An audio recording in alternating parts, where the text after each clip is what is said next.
ምን አገባኝ እኔ ስለ ሰይድ ቁጥብ፣ ምን አገባኝ እኔ ስለ ኢብኑ ተይሚያ፣ ምን አገባኝ እኔ ስለ ኢማም አሻፊዒ። ገብቶሃል? ተሳስተዋል፣ እንደዚህ አድርገዋል ሳምቲንግ ምናምን። እንግዲህ ዮሐኖች በድፍረት ሰይድ ቁጥብ ከነ ሼህ ኢስላም ኢብኑ ተይሚያ ጋር ማወዳደር ጀምረዋል።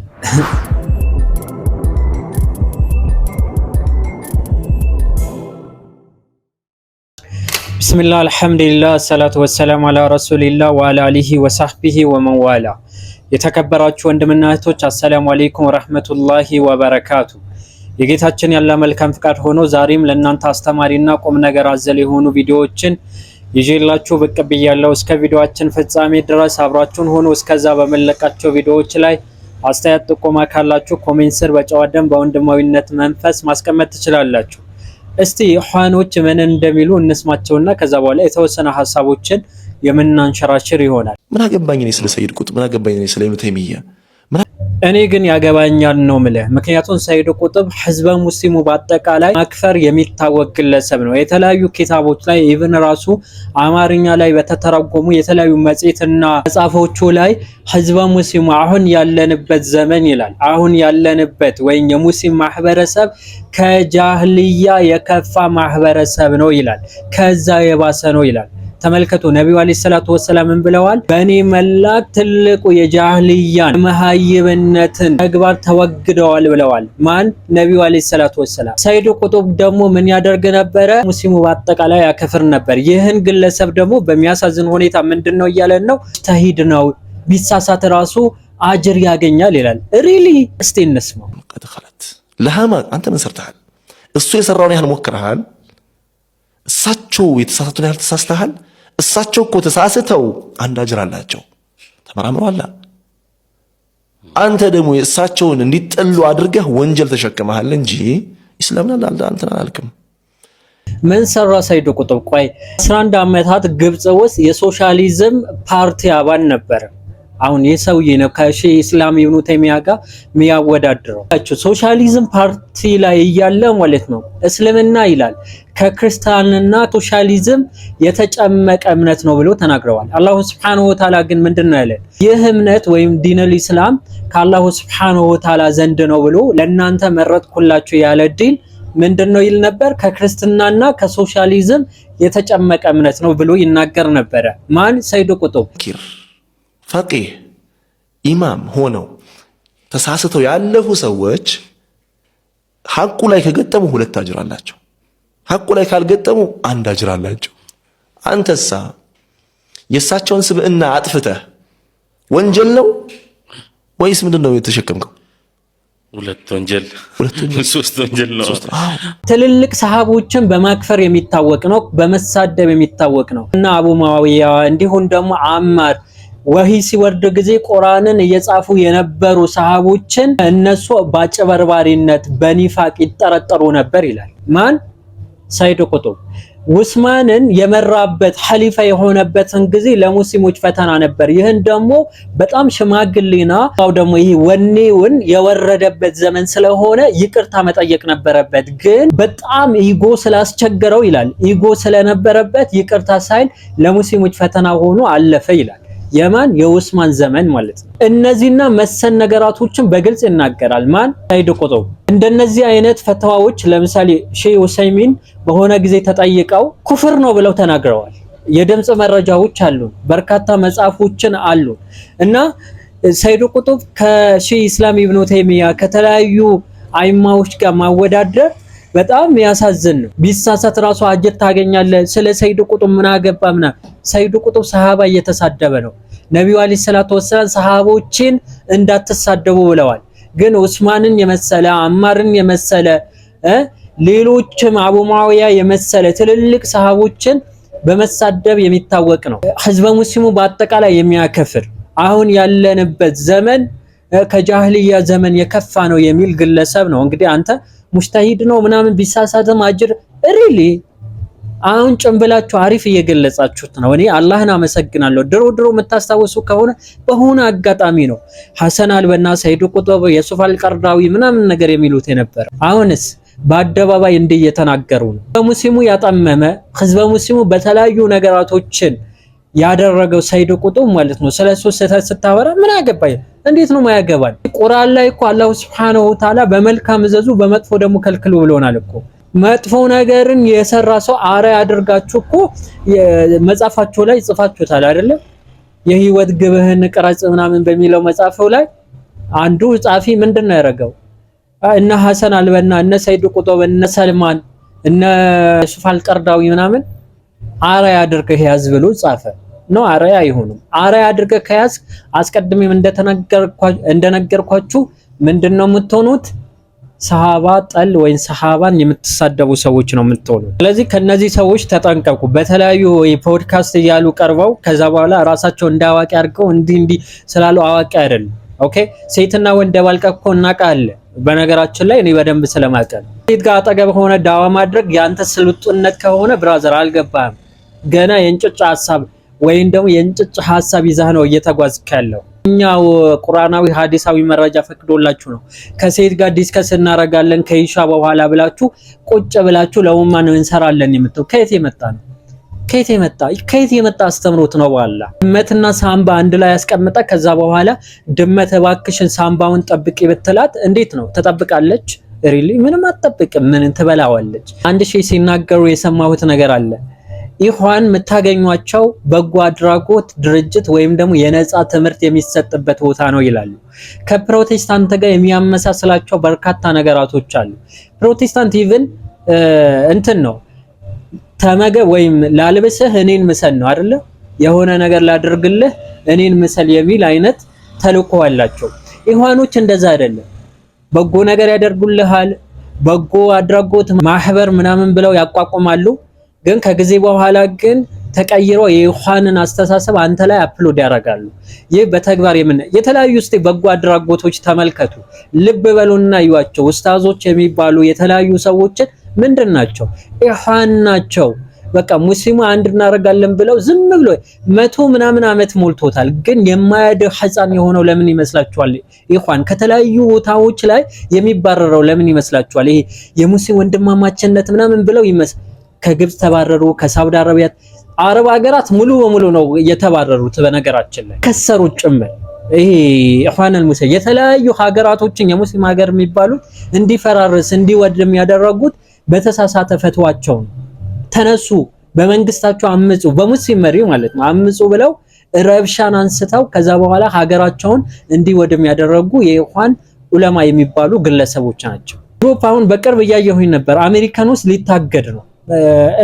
ትራምፕ እንዲህ ብለዋቸዋል ምናምን የሚል ነገር ሰሞኑ CNN ላይ ይሁን ቢቢሲ ላይ እያየሁኝ ነበረ። በዚህ ልክ ነው የተለያዩ የአውሮፓ ሀገራቶች ላይ ራሱ እንዲህ አይነት አስተሳሰባቸው ይታወቃል። ፖለቲካ ነው ሲጀመር፣ ሌላ ነገር የላቸው። ይሄ ዲን አይደለም እንዴ። ነግራቸዋለሁ። ሰይድ ቁጡብ ለ11 ዓመት ማለት ነው ግብጽ ውስጥ ሶሻሊዝም ፓርቲ አባል ነበረ። ኢማጂን አደረጋችሁት? አሁን ይህ ነው ዑለማ ብለህ ተከተል እያለኝ ያለው። ወናውዝ ቢላ ስለ ሰይድ ቁጡብ ወላሂ ስህተቶች በትንሹ ነው የነገርኳቸው። አንድ ቀን እነ ሐሰን አልበና እነ ሰይድ ቁጡብ እነ ይሄ ዩሱፍ አልቀርዳዊ በቃ የኢኽዋን ሙስሊም መሪና አባል ናቸው የሚባሉ ትልልቅ ታዋቂ ሰዎችን ስህተታቸውን መጻፋቸውን እየገለጸ የማሳያችሁ ይሆናል። አሊ ሶስተኛ ኸሊፋ መሪ አለመሆኑ ፊትና ነበረ ብሎ እኮ በድፍረት እንዲህ የሚናገር ሰው ማን? ሰይድ ቁጡብ ሸሂድ ምናምን ብለው ነው እኮ የሚያቆለባብሱት። የ21ኛው ክፍለ ዘመን ሸሂዳችን ምናምን ወላሂ እኔ አጂብ ነው ምን አጂብ አንድ ማለት ነው እዚህ ግባ የሚባል ነገር ሰርቶ አያውቁ። ወላሂ ሀገራችንን ላይ ተመልከቱ። የኢኽዋን እንቅስቃሴ ከድምጻችን ይሰማ ውሰዱት እስቲ። አህባሽ የሚባል አንጃ አለ አሉ። ከዛ በኋላ ወደ መጣበት ወደ ሊባኖስን እንወስደዋለን፣ አባይን እንገድበዋለን አሉ። ኦኬ አሉ።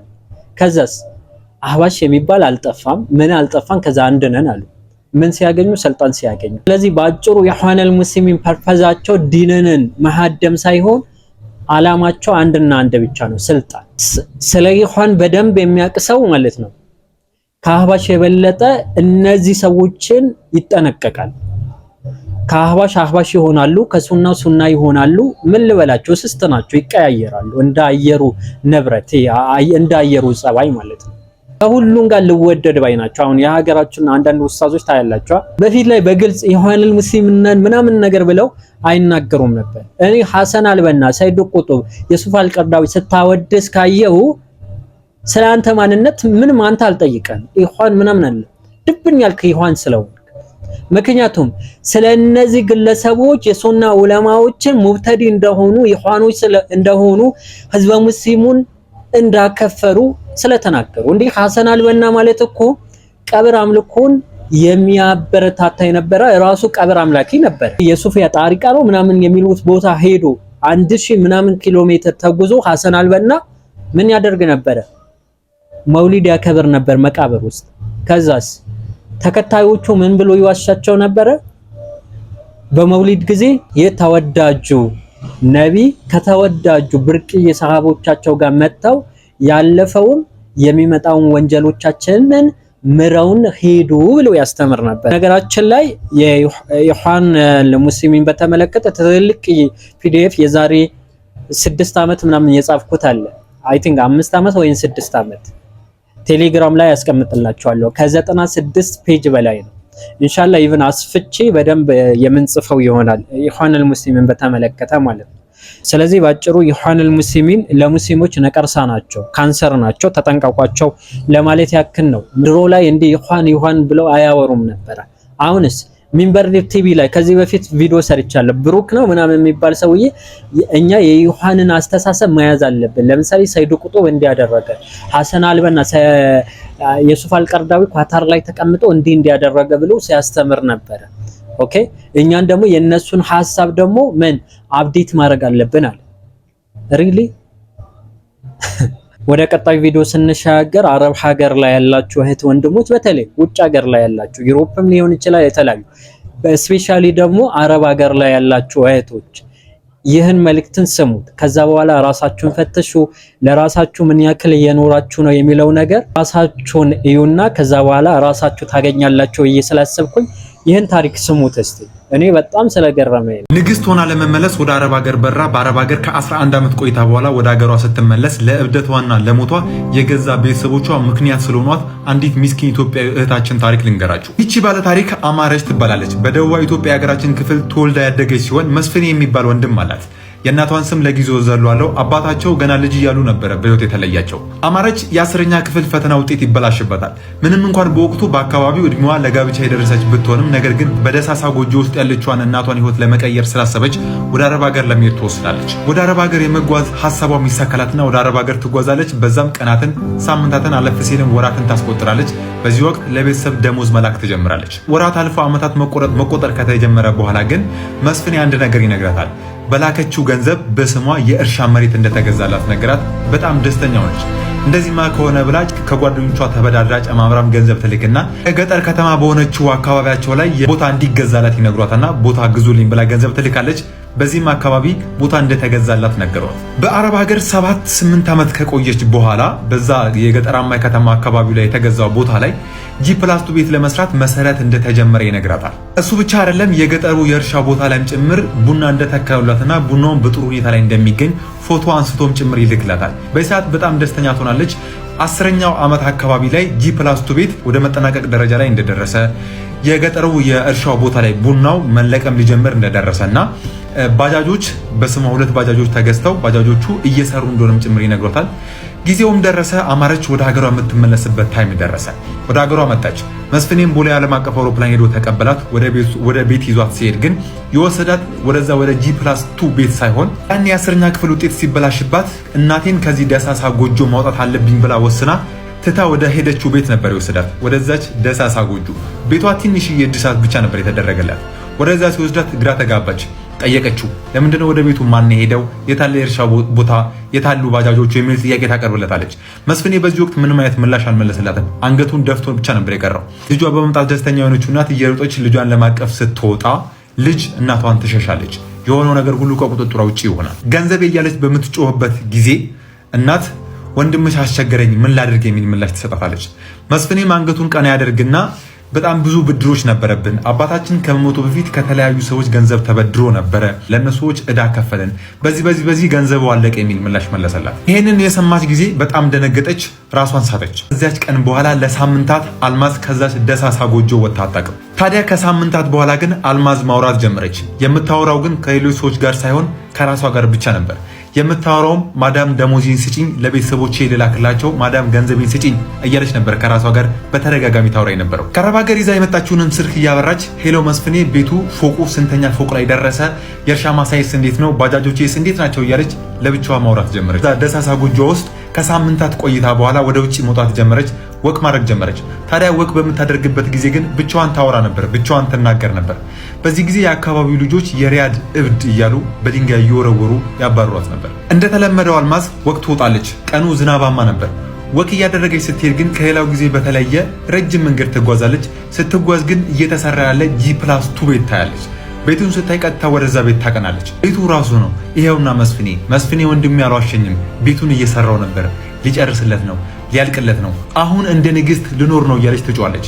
ይሄንም ያለችው መስፍኔ ያኔ እዛው አረብ ሀገር እያለች ገንዘብ እያላከች ቤትሽ እያለቀልሽ ነው G+2 ቤቱ፣ አሁን ወደዚህ ሀገር መተሽ እንደ ንግስት የምትኖርበት ጊዜ ተቃርቧል እያለ በየጊዜው ዋሻት ስለነበረ አሁን እንደ ንግስት የምኖርበት ጊዜ ተቃርቧል ማለት ጀመረች። ካጠገቧ ተቆፍሮ የነበረ በእንጨት ርብራብ የተሸፈነ ሩቅ ጉድጓድ ነበረ።